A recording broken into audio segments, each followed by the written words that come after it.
Dahil nga itong t-shirt na to ay naka-stock lang dito sa bahay, nakakita ako ng gagawing design at nakaisip ako ng gagayahin kong design sa kanya. Dahil nga summer ngayon, gagawa natin to ng design na pang summer at pwede rin natin tong ibenta.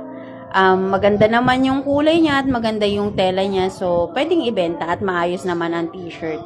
So, ginawan ko lang to ng paraan para makita at mapansin ng ating mga manonood at baka naman may magkugusto dyan.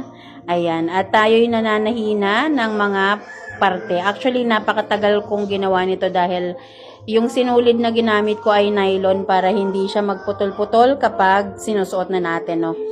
So, ayan, hindi siya match yung sinulid sa makina ko, kaya nagpalit pa rin ako ng sinulid. At syempre, kailangan nating pagandahin dahil ako nga ay sample maker sa dati kong trabaho. So, kailangan maganda ang kalalabasan niya, di ba? So, yan, ginawa ko naman ang aking best para maging maganda naman ang kalabasan at para naman magustuhan ng makakakita at ng bibili. O, if ever na may repair o madali na lang din yung mapapayo sa akin, syempre, kasi nandito lang naman ako.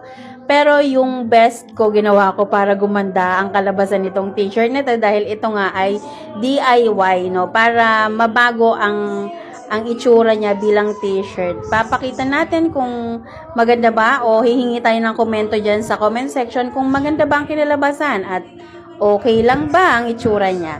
Ito na po ang ating finished product. Pang summer outfit na po siya, diba?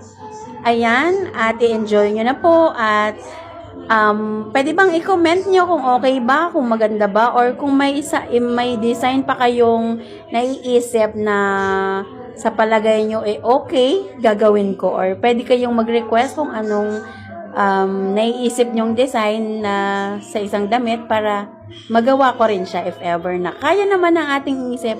So, i-comment nyo na dyan sa baba. Bye guys! Happy